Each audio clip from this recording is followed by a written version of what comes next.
When we learn about slavery, there are many stories that get excluded. Stories of resistance and uprisings. Most of us think that our ancestors were complacent about the conditions that they were in. The truth is, from the shores of Africa to the shores of the Americas, our ancestors fought. And today, we're going to look at one of the greatest fights, Haiti, and how they fought for freedom and gained their independence. Most American school children learn to recite this little phrase. In 1492, Columbus sailed the ocean blue. And one of the first islands scarred by his presence was called Hispaniola, today called the Dominican Republic and Haiti. The island was originally inhabited by the Carib and Arawak people. The Spanish was the first to conquer it and make it a Spanish colony. You know, I really don't like to dress up what actually happened. They killed, murdered, exterminated the natives and took their land as their own and brought enslaved Africans to work, all under the guise of being civilized and to make money. We came from a distant land. Our lives already planned. We came in ships from across the sea. Never again home we'd see.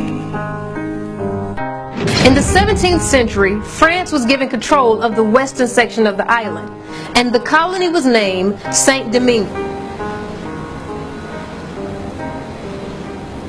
This tiny island was producing 40% of Britain and France sugar imports and 60% of the world's coffee. This was the richest colony in the world.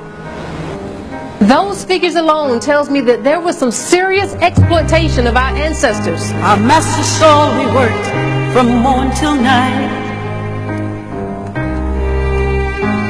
never given human rights. Though years passings remain the same,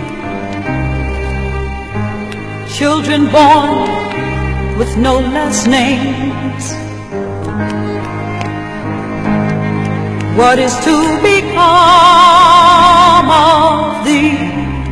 Many planters in the West Indies found it easier to work a slave to death in his or her prime working age than to be bothered with them in their useless old age. Therefore, the average lifespan of an enslaved African brought to this island was 7 years. Black lives were indispensable. And needless to say that the cruelty and the torture on this island was sadistic. How are we to know what this land would bring? That our blood would flow because of the color of our skin being black.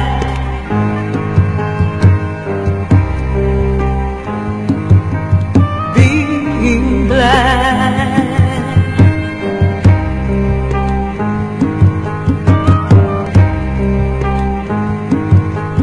Death is sweeter than continued life under tyranny.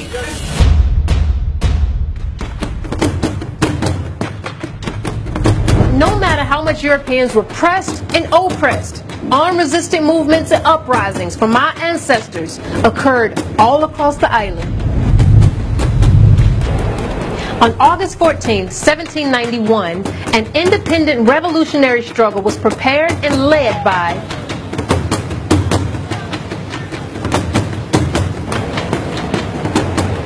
Boukman Duty, who was brought to Saint-Domingue from Jamaica. Boukman Duty, along with other leaders of the runaways and maroon communities, met late on the night of August 14th in the forest of Bois Cayman to finalize the plan for the uprising. Bookman led a voodoo ceremony to invoke the names of the African gods to protect them from weapons of the enemy. With a sword in his hand, he reminded the freedom fighters of their suffrage under the hand of European colonialists. He ordered the leaders to come together to fight to the death for freedom. And on August 22nd, it went down. Enslaved Africans killed slave owners and set fire to this crop that they were being exploited for. Burned it up. On November 7th, Bookman Duty was captured and executed. His head was cut off and placed on a pole, displayed for all to see in order to instill fear and intimidation, hoping to stop the uprising. But it didn't work. It intensified the revolution. More than ever, freedom or death.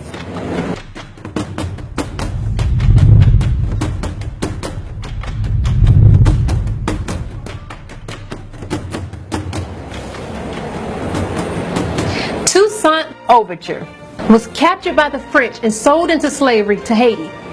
At a young age, Toussaint's godfather, a free Negro, taught him how to read and write. His French slave master liked Toussaint. He respected his intelligence and his quick ability to learn. At the age of 33, Toussaint became a free man, purchasing his freedom from his slave master, a small plot of land, and 13 slaves.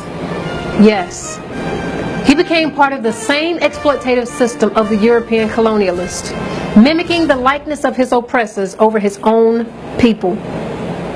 But Toussaint was what people consider successful. His wealth quickly expanded, and he gained contacts in the US, England, Spain. He married and had children. He purchased his children's freedom and was able to send them to a fine, decent school, military school in Paris. And Toussaint was able to continue to do what he loved, reading. And one book in particular changed Toussaint's life forever. A book written by Ab Raynal raised his consciousness, which showed the human rights violation of the slave population in Saint-Domingue. He could no longer turn a blind eye to the collective conditions of his race for the sake of his own personal gain. He could no longer turn a blind eye to the collective conditions of his race for the sake of his own personal gain. You get my point. At the age of 50, Toussaint dropped everything, his wealth, his fine home and property, and moved to the hills with his enslaved brothers and sisters and joined in the fight.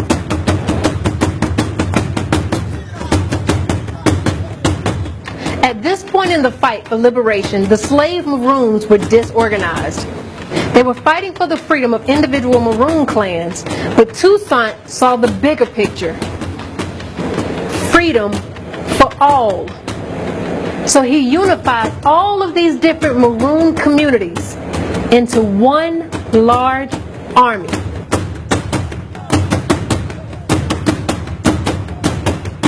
It was with this unified army that they were able to defeat the English, the Spanish, and the French. Understand that Toussaint could not have led this army alone.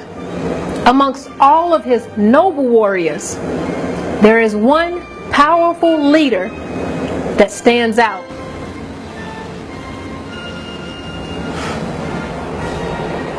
Jean-Jacques Dessalines.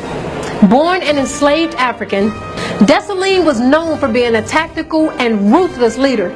Although he was illiterate, he became a greater soldier than Toussaint in terms of his fighting abilities. He did not hesitate to fight colonizers in the same manner that they fought Africans.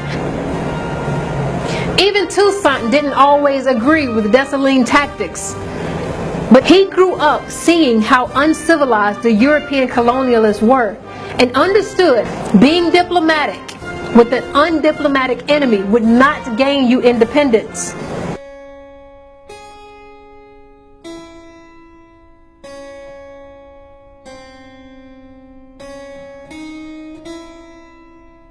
In 1801, Napoleon of France, deciding to make one more desperate attempt to retake this island, sent 60,000 troops to Haiti, led by Charles Leclerc.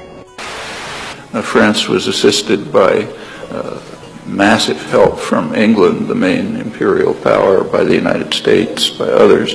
I mean, the idea that black people could gain freedom was really frightening to the West. After 2 years of fighting, 20,000 soldiers in the African army crushed the French. Deciding that they couldn't win against this African army, tried a political tactic. They sent a message to Toussaint that they would give Africans their freedom if Toussaint would meet with them in person to negotiate. Toussaint's camp, along with Dessalines, told him, "Don't do it." Toussaint, being very diplomatic, decided to meet Leclerc at his base camp. Toussaint was taken into custody, shipped off to France, placed in a dungeon cell, exposed to the cold climate, eventually dying of pneumonia. But that was the wrong move by France, because an army that was once led by a more diplomatic leader was now taken over by Jean-Jacques Dessalines, and he didn't trust colonizers one bit. Dessalines wanted total independence and showed no mercy in ridding European colonialists from the island. Dessalines took over and defeated the French for the second time, and on January 1st, 1804, after removing the remaining slave owners, officially proclaimed the country's independence, renaming it Haiti. Haiti. The name given to the island by the indigenous people. Haiti did not fight this enemy just for the blacks in that country. They fought and created an independent country for every black in the world, especially those who were being subjugated to the harsh treatment of Europeans.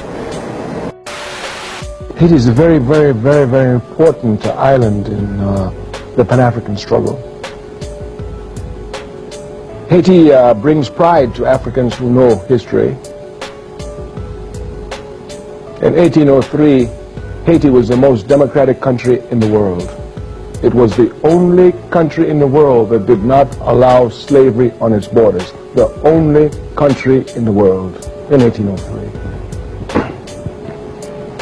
Once you properly understand this history, because you know these capitalist pigs have such a way of making it appear as if we've never done anything as Africans. We don't know democracy.